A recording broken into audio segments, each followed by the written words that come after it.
Ethiopia has bolstered its military capabilities with the recent acquisition of Sukhoi Su-30 Flanker fighters and Baykar Bayraktar Akıncı armed unmanned aerial vehicles, UAVs.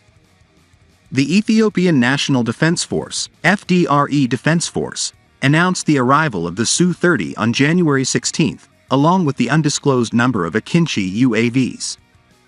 Field Marshal Birhanu Jula, Chief of General Staff of the FDRE Defense Force, emphasized the importance of modern weaponry to safeguard Ethiopia's airspace, reports say.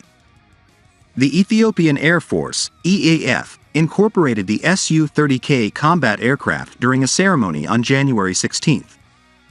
Lieutenant General Yilma Merdasa, commander of the Ethiopian Air Force, highlighted the reinforcement of the service with contemporary manpower, weapons, and combat infrastructure. The two Su-30s, 2401 and 2402, observed at the induction ceremony were reportedly originally crafted for India, 18 fighters in total, with 10 Su-30MK and 8 Su-30K models, between 1997 and 1999. These aircraft were returned to Russia in 2007 and replaced with Su-30MKI models.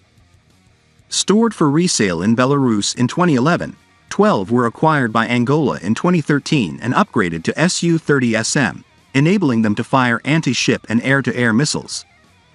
Ethiopia appears to have acquired the remaining 6 Su-30Ks, and the delivery of the last 4 is pending. The Baykar Bayraktar Akıncı UAVs, spotted in November of the preceding year, have been observed in a model configuration with two 450-horsepower engines. The Akinci boasts an impressive altitude capability of 11,000 meters and a 25-hour endurance.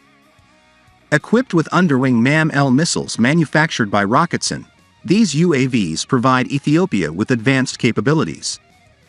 Video footage revealed an Akinci adorned with an Ethiopian flag, suggesting their integration into the country's defense forces.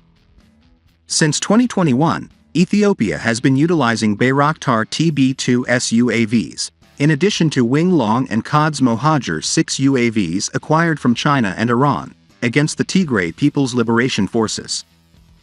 The introduction of the new Akinci UAVs is expected to further enhance Ethiopia's combat capabilities.